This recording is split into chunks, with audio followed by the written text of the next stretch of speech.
So today we're going to, cover a couple of important topics. Let's get a revision of use case, why it's so important. As we discussed, use case is an evolved modern tool. It's evolved from a normal, flowchart, a normal, understanding of the concurrent event and the scope to a really good unified diagram. And that's what the most, beautiful part of it. It's evolved for last 20 years or so that we could use these, you can say philosophical findings, you can say philosophical new process to understand the event scenario scope. And that gives you a good idea of what we are dealing with. Even it's basically kind of, used prominently in understanding the requirement. So what we do as a use case diagram, we try to jot down the complex requirement into scenario scope and the sequence of event, who is initiating what and those kind of scenario. It's an easy means of capturing functional requirements with a focus on value added to the user. So how does user look at the functionality which is going to be a part of your product support services, right? And that's the beauty of it. Use cases are relatively easy to write or to draw and read compared to the traditional requirement methods. There are many times use case are normally mentioned in an Excel sheet where we have an actor, use case, exception, scenario. These are the four columns basically, and of course the serial number. So these five columns basically gives us a detail of use cases. So this is also a practice of practice at quite a few good number of American or Canadian corporates. So unless and until you draw the diagram, I can't explain you how you can jot it in an Excel sheet. So please try to do it and try to post those images in the group, and we'll have a look at that as well in a step by step. Use case force developers to think from the end user's perspective. So the way use case diagram are taken, because who is doing what, who is initiating what process, and in what sequence. We normally go from top down. So first is the first sequence, then second next is the second sequence, and so on and so forth. Use case engages users in the requirement process so that users felt importance, and they could give you much better background, much better understanding of what needs to be done on a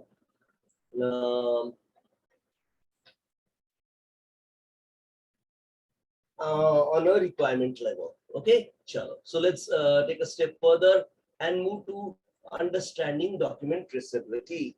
Now, traceability is a favorite question of an interviewer. So almost 60 to 80% of the interviews, they have these question called, what do you mean by traceability? So traceability is basically, we are trying to trace the requirement from the initial discussion. You might call it wish list, you might call it Zoom call, Google Meet, whatever you want to call. So to trace the requirement from initial discussions, so that an MOM can be a start point of a requirement, then shifted this requirement to the requirement list, got it approved, got it converted to a feature or a service offerings, as in project, solution, or product, and then basically taking it for development, construction, building in the further phases. All these trace of that single wish list makes it a good traceability. Now, why we you have this traceability? Just to make sure we will not miss any of the requirements discussed with us at any time. And we also include the requirement which are non-priority requirement or which might be planned for the next phase type of development. So you have a project, let's say your project is of around 8 months or so, you might put the requirement to the development beyond 8 months, so that you don't say, I don't develop this, I don't construct it, I don't build it. You say, yeah, it's not the priority right now, because as a business analyst, we need to be diplomatic. And as we are normally dealing with very senior people in the corporates, very, like VPs, managers, and so on and so forth. So we need to have to diplomatically say no. So how do you say no? We try to tell them like, okay, this is not in the current priority list. As simple as that. And then they'll take it up with project manager, designers, and architect. They know how to get their answer. But for our sake, the way we say this is not included in our current development program. This is not included in our current development list. And that's how you build traceability. Traceability can be as simple as a simple Excel sheet, or it is normally included at the start of each and every document. Whatever you release in a corporate culture, let's say for SRS, this is taken from an SRS. So we have a revision history, the date, description, author, comments. So this is basically date. Let's say 13th April 2022, description. Ravindra created system requirement specification for enhancing attendance management system for State Farm. Author Ravindra Pandey, his designation. Comments, first initial draft based on minutes of meeting. uh, these 4 minutes of meeting. So I'll basically mention the file name of those 4 minutes of meeting available in the cloud, so that if anybody want to trace these requirements, he can go to the corresponding minutes of meeting file or those 5 files, and he'll find the trace for the similar requirement. So requirement traceability is most important, because we shouldn't skip any requirement, and we should complete the requirement, or we should develop the complete requirement in its sense, including background and any other scenarios or leads discussed by the business people or the stakeholders. Okay, then we have document approval process also. Who approved Ravindra's SRS? So, well, now we have digital signature here. Printed name normally comes from the cloud login, and his relevant position, title, and then the respective date. Here we normally use timestamp if you are working on cloud. If you are not working on a cloud, in the good old days we used to have actual signature here and a stamp, but nowadays it's just done automatically by cloud. So whoever reviews your document, their listing is normally come in the second table. And these two tables basically make sure we have a concise traceability within our document or document creation and release process. Does that make sense for you? This is basically a kind of different process than we normally use in our day-to-day life. But if you use this thing in day-to-day life, it will be really great. Means you have, let's say you are building a list of items to be purchased from a mall or a super bazaar. So how do you put it? You put a list on your refrigerator saying I want milk, cream, cheese, blah blah blah, and even the other part of your family can add to it and put their name in front of it. So you are the basic owner of that list. The additional or the contributors are others family members as well. And that's how we slowly, steadily progress towards a matured process of building list of required item for a given household. Try this and it will be really helpful for you to understand. It doesn't mean that what all item you include on the list has to be bought, because there are some cost consideration, there are some economical imperfection, there are certain perishable, non-perishable kind of challenges, there are certain seasonal or non-seasonal kind of challenges, there are certain you have too many clothes now, why do you need additional, these kind of consideration. But at the end of the day, he or she have expressed his wish, and we have put it for the next version, next release. Does that make sense? Anybody have any problem in understanding what I mean by traceability and how do we build it? Please speak up. So Ravindra, this document traceability is done every day, or like how it is done? When the requirement come, then only it is done. And whenever you release document, you create document, you approve document, traceability gets updated. It's a simple table, right? Okay, so yes. Like that. So, and nowadays mostly it's done automatically, but creation you need to do as a business analyst. as far as this SRS goes, right? So any document you create, SRS or any auditory fact like MOM, you tend to include these things in those documents. Even in minutes of meeting, as we've seen in the template, you have a author name, date name, event name, the participant's name and all those things. So traceability is maintained in every minutes of meeting as well. Just to make sure who have written the MOM, it's called scriber, who have actually consolidated to the MOM, whoever approved the MOM, because MOM has to be circulated with all the attendees normally. But in some companies, they are just getting approved by the lead stakeholder or a lead client, contact. So it depends on your, organization's policy and procedures. But traceability has to be updated with each and every event on a given document. Does that answer your question, ma'am? Yes. Anybody So, else?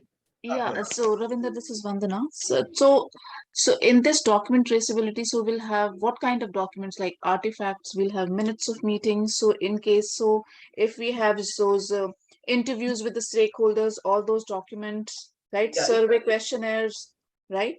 if you give And a application as an employee to the employer, to your boss, to your reporting officer, that documents get included into the traceability. Because whenever you process a request and put it to a company, right, as a company as a receiver, so he or the company basically starts building traceability for that application. Nowadays, most of these things are online, so you just click the button. But at the end of the day, the traceability is maintained by the systems. So whenever you apply for your leave on your HR portal, there's a digital document getting created in the background in the HR's document list saying Ravinder Pandey have applied leave for 15th of April because he want to visit doctor, get COVID, this thing, or he's going out for a long weekend. He's having some, religious function and whatnot. So these type of, reasons, date, author, everything is included implicitly, and that's why we call it traceability. So every document in a typical American corporate world, Canadian corporate world, Indian corporate world, we build what you can call document traceability. So it's really important phenomena. So whenever you want to join a document, corporate culture, every document has its own traceability. These are the part of the maturity model company perceives. So every company has a maturity model. You yeah, might have ISO, CMM, and all those things, right? In yeah, every, how mature the company is all depends on them. If they have those documents already part of the process, they have all it all depends on the maturity of the company, how mature their processes are. right. So when you ask question like which documents are included, normally it's mentioned in those quality templates or what we can call quality management system, QMS. And we're going to learn QMS in depth. There's a complete knowledge area for a project manager. How to contribute to this QMS, how this QMS getting updated, who are normally approval for this, traceability, who are normally approvals for the new updates in the QMS as well. So it's called quality management system, which is a customized form of all these standard quality measures like ESO, International Standard Organization Quality, CNMI, Capability, Maturity Model, and so on and so forth. So we're going to throw some light on those quality models as well. Okay? Yeah, Have you understood thank that? you. This is really, yeah, most welcome, ma'am. This is really important document, process within corporate America. As a business analyst, as we own documents like MOMs, SRS, this is a kind of integral part of the whole, contributory factor as an individual contributory factor for a business analyst. And each and every such document can give you a good amount of award if you do it diligently. And that's the most important part of it. So traceability gives you a credibility of whatever you created on your own. This is like saying, this is CCC, I have created this, so I should get appreciated, and so on and so forth. So it's a kind of marketing your own candidature as well, most of the times. But yes, this makes sure you, as you created an auditory artifact, because whatever we create, right, has to have a traceability in terms of authors, reviewer, approval, why it's created, what's the reason for it, and so on and so forth. Okay. Then there's something called versioning based on traceability also. So let's try to understand versioning. There are two types of document: living documents and a release document. Living documents keeps getting updated day by day, week by week, month by months, depending upon the policies and procedure of an organization. Release documents are released on 12th April 2022, released on 31st March 2022. That document is completed, but still if you added anything, you release another version. And we have something called version numbers. So version numbers, we're going to study that in as well QMS. Version number normally mentioned in four numbers: x dot x dot x dot x, and we'll understand in our QMS why we have these version numbering system. Right now, just try to understand. You attach a version, and version can be a label as well. So it's a labeled version or a numeric version. Numeric version is 1.2.3.4 or 1.0.0.1 and so on and so forth. So this versioning is a part of document traceability as well. Even each and every product you release have a version attached to it. If you have seen QC label of most of the company, they normally have these version number embossed on the QC label as well, or the expiry date and all those things. Whatever you see on the part of medicinal product printing, it's a part of this traceability. So whenever you purchase a medicine and you normally verify its expiry date, you are checking out the traceability, when it's created, for how many days it's valid, or it's really effective for your consumption as in human. That's what the medicine traceability is. So traceability is a real crucial factor as far as corporate America, Canada, or any mature company across the globe. So this is very critical. We should remember these things throughout our corporate work or throughout our workings day by day, and you'll get habituated. Don't worry, it's new right now. If you're not worked in IT, if you worked in forget about IT, if you worked in a corporate America, you have been through these processes already, so you can relate those processes. It might be explicitly or implicitly done depending upon the company policy, processes, and cultures. Okay. Anybody have any questions on traceability? This will come up for our discussion quite a few times. Believe me, this is not just the one thing like ribbon cutting thing. Traceability is important. So anybody have any questions on traceability right now?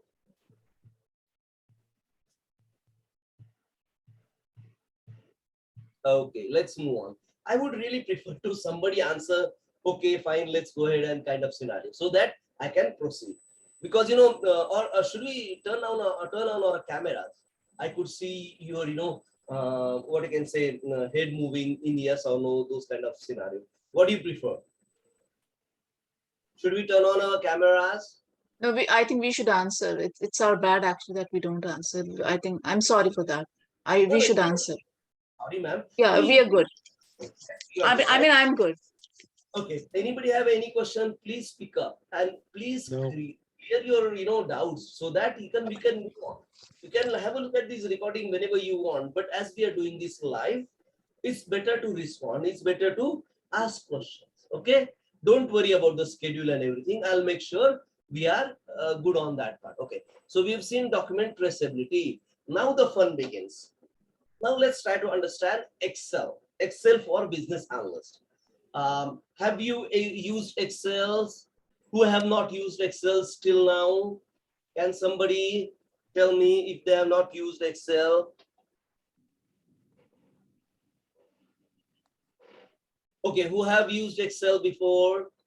I have.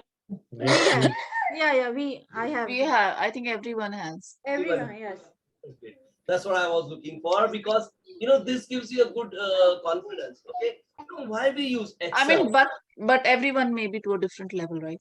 I know, I can understand that, and that's a normal thing. So don't worry on that part.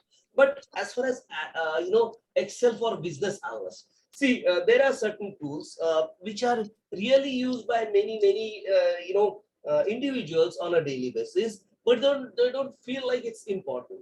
So here we will try to understand how Excel makes our life easier day by day. Even you can plan your expenses, you can plan your budgetary, what I can say, revenue spendings, how much is the income, how much is the influx outflow, and so on and so forth. And we normally do that in most of the household. If not, start doing it. It basically gives you a disciplined life, right? So let's try to understand how Excel can help business analysts. Ease of use, right? We have been using Excel for quite some time. If you don't know, don't worry. I'll start with the basic of Excel, and we'll go through Excel in terms of trying to understand how Excel can support us in terms of building some better policies and process for our daily life, right? After decades of experience using Excel, financial professionals know this tool is like back of their hands.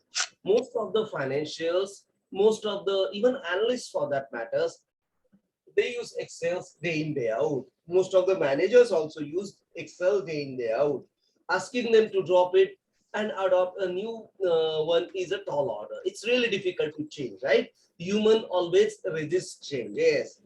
So that every training, whenever you try to learn new, try to do a bit of practice so that our psychology makes it more permanent on our brain, and you can recall at any time, specifically during the interview time. Excel is cost effective because you already purchased it, right? Is it costly? No, it's not costly, but still, whenever you purchase a laptop, normally in North America, specifically, you have operating system and the MS Office is licensed with any laptop. That's a normal procedure. Unless you ask for heavy discount and that guy cut short of the OS or MS Office and all those things, normally it comes free of cost, or previously proactively added to the cost of the laptop or a desktop, whatever you have. Better ad hoc analysis. So this is like kind of, as we discussed, the list on a refrigerator, right? So what are the things to be procured? If I create this list in an Excel and share on a Google Drive of my family member, it's much more easier, so that I don't have to fight with the slant of characters, or written in the haste and those kind of scenario. So Excel we normally use as an ad hoc analysis tool in our day-to-day life as well.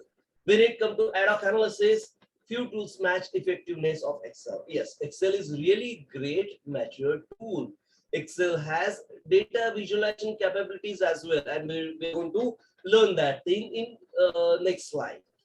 Worldwide use. Excel is basically multilingual, shared all across the world for making sure the spreadsheets are really disciplined in a way so that it's uniform in nature. Interportability with other systems. So if you share an Excel sheet with others, they know how to open, then their Excel knows how to process those Excel sheets, how to visualize those data and all those things. The retaining costs are really low because every laptop, desktop have a licensed version of Excel's coming with it. So there's no additional cost normally. If in case you purchased a laptop or desktop, nowadays you have something like even cloud-based MS Office. So you don't have anything to be installed in your desktop or laptop, or very small things get installed on your desktop or laptop or a small smartphone for that matter. And you use the Excel from a Microsoft server, you pay them some monthly fee, like I think $5, $10. I don't know. It depends on their discounts and everything as far as Microsoft goes. Microsoft is a company who have this Excel licensing. Normally, in good old days, there was some company called Lotus Notes who have started spreadsheet on desktops or computers. This was in late 70s. Then these Lotus Notes have been migrated to Windows graphical version, Apple graphical version, which used to call it spreadsheet. So, and there are a couple of other organizations also tried to build their spreadsheet, but nobody came to near Lotus. And then Microsoft purchased this company called Lotus. So they were the integral part of the Microsoft then, and they migrated this Excel as a part of MS Office offerings. MS Office is a software sold by Microsoft for increasing efficiency of a human life. That's how they put it. And believe me, Microsoft Word, Microsoft Excel, and Microsoft Presentation, and quite a good number of other things also included in that MS Office. Okay, so MS Office is a product which includes Word, Excel, to share with you. And everybody throughout the globe we use software one way or the other. Let me take you to the next step where we'll start understanding how Excel is going to help us out to basically get this analyze visualization done as far as business analysis goes. See, as far as business analysis, there are good amount of visualization tools. Like you can go with, Microsoft Dynamics, Tableau, and so on and so forth. But Microsoft Excel is one of the best and cheapest. That's why we normally do data analysis on Excel. I'm going to start a new track called analysis, data analysis, right? And Excel is a prominent tool I'm going to use in that new track. Okay, have a look at the introductory video released day before yesterday. It's called data analysis, and the prominent tool there is also Excel. So we are going to spend some 8 weeks learning Excel in depth. Here we'll spend some 2 sessions on learning Excel, creating some graph, pie chart, pivot tables, and and whatever required for business analyst. See, as we discussed, we collect requirement, right? We collect a requirement from a client. We build a list of requirement, and this requirement basically gets sanctioned in case if we decide any particular point during the requirement, something like if you want to choose the biometric or the retina scanner. In that scenario, what we do, we have some decision analysis to be made, and we normally mention why we took this decision via Excel table or spreadsheet, and that's how we use this decision analysis via Excel as well. So data analysis is also part of the business analyst, and it can be different forms like pivot tables, examining the trends in the data, sort and filter the data, create chart, graphs, and report within Excel sheet. This is what we're going to learn. We're going to learn today. And there will be some hands-on practice also with this Excel sheet as well. Please, please, please do that religiously. Now let's try to understand how do we do it. Okay, business analysis with Excel training has been designed to help initiate you to the world of analytics. This is the most prominent tool we use for analysis on day to day. For these, we use most commonly used analytics like Microsoft Excel or a LibreOffice worksheet. If you don't have Excel, you can go to the LibreOffice website and download Excel free of cost. Yes, it's free of cost, and you can start using it. It's much similar to Microsoft Excel. There might be some differences of one button here, one button there kind of scenario, but still you could be able to use if you used Excel before. Or you're going to learn that how to use Excel today. The training will equip with all the concept and hard skill required to kickstart your analytics career. If you already have some experience in IT or any other industry, core industry, this will help you to basically understand how data and how to take the data-driven decision related to your domain using Microsoft Excel. Okay, let me show you a video where we'll try to understand how we are going to use Excel as a business analytics tool. Okay, give me a minute. I'll start the video.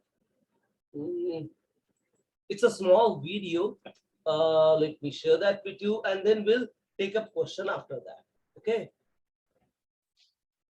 It's called 20 different tips using Excel, and this will guide you to basically give a good amount of Excel learning as in basics or revise whatever you learned till date. One of the most important data analysis we do as an Excel. So please do try to draw some Excel chart. The homework which I normally give is try to get your house expenses on an Excel sheet for the last 3-4 months, whatever you are comfortable in. I don't want to see your actual expenses figure, but you should get an idea how Excel can help you to improve you in day-to-day life, right? So here, what you will try to do, you'll try to collect some expense figure, like these much expense has been on grocery, dairy products, confectionery items, um, gas, electricity, and so on and so forth. So try to build some Excel sheet based on month-wise such expenses, and then we'll try to understand how this graph is going to help you out to see the gradual progression, gradual changes from one month to another of how these expenses are changing or what item eats most of your pocket. And that way we can clearly understand how to control expense. As the management say, whatever you can control, you can manage. If you can't control, you can't manage. To manage, you need to count, you need to control, right? Similar way, try to build this Excel sheet and we'll basically try to understand how the trend analysis works. So if I have an expense report for last 6 months, I can extend that report for the next 2 months, so that the Excel will basically tell me how much I'm going to spend in May or June if I fit in the actual expenses from last 6 months. Does that make sense? Yes. Yes. Yes. Yes. Do you think Excel is going to help you out in your day-to-day life?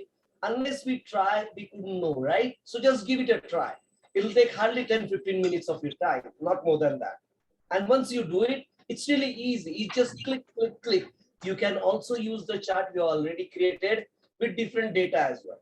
It's just you need to change the source of data, as simple as that.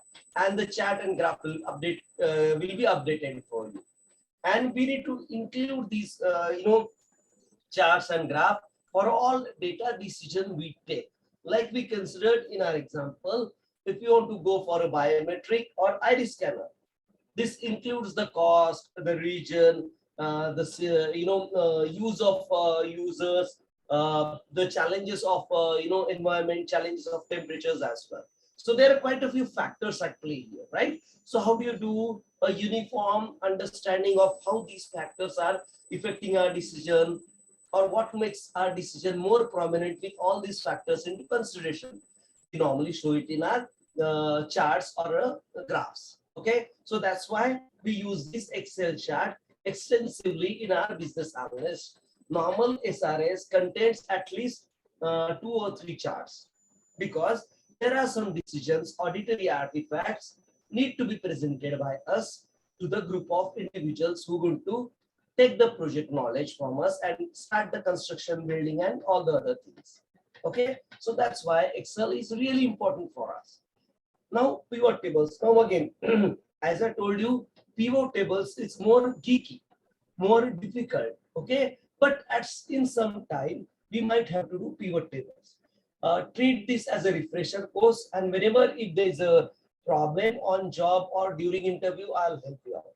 So please don't worry of the pivot chart right now. Try to understand just the basic chart and graph, and we'll learn the pivot tables whenever we do the actual, if there's a demand of such. Okay, but let me continue and guide you on this pivot table as well, so that we know understanding of what the pivot tables are.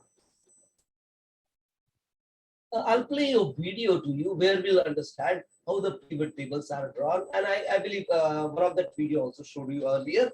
But let's try to understand how these pivot tables, pivot charts are basically drawn. Okay, works with Excel after 2003. I don't think anybody of us using the older version. Mostly, I believe we are using 2010, 2013. I'm using 2013 right now. So this Microsoft presentation is in 2013. MS Office 2013. Okay, you can use Excel for Mac as well if you have Macintosh or Apple computer. Don't worry if you have never created a pivot tables. It's really easy. It's basically kind of conditional formatting. Okay, and basically we'll try to do some basic pivot tables.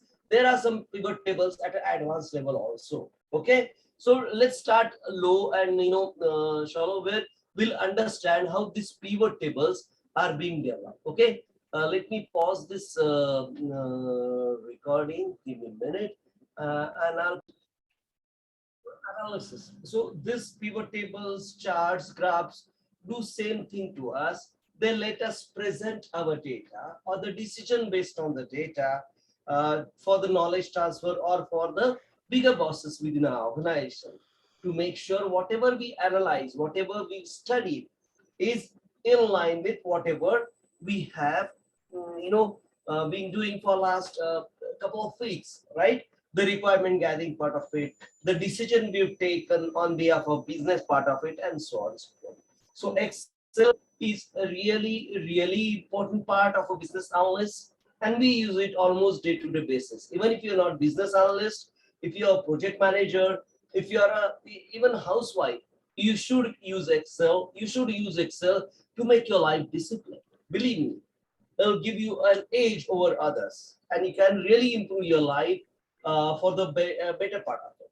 Okay, let's try to do that. So as I told you earlier, please try to build some expense report on Excel, and we'll try to basically include some chart or graph, whatever you like, and plot them.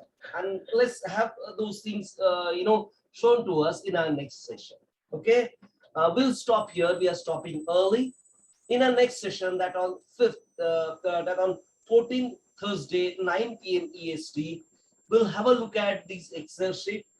If you want, try to build a pivot table as well. I'll share these videos which I have just showcased to you, and you can try it on your own, right?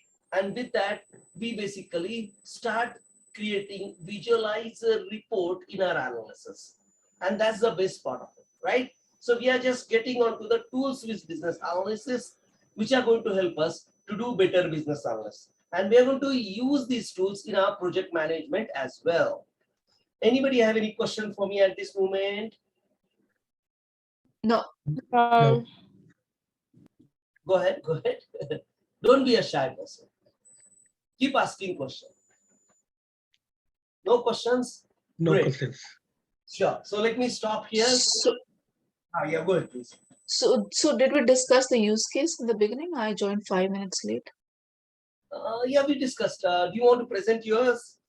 No, I did not do it. So please, yeah, also try to draw a use case diagram also. I don't normally keep a tab on, who does what. So it's your responsibility, this is on your shoulder to try to complete the homework and showcase that. I'm not a really, a kind of trainer which runs with the stick saying, okay, have you not done it? Then, don't come to class. No, no, no. I don't work like that. We are professional. We know our responsibility. We know what we are trying to learn. So unless you practice, we wouldn't be able to learn, or you will forget this within a couple of days. If you try it, you will have at least something to go and visit and refresh your memory. That's why we have. I mean, I missed it. Can we quickly see it in a minute or What do you want to see, ma'am?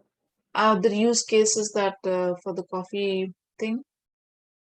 I believe this is showcased by, let me, Nabila ma'am.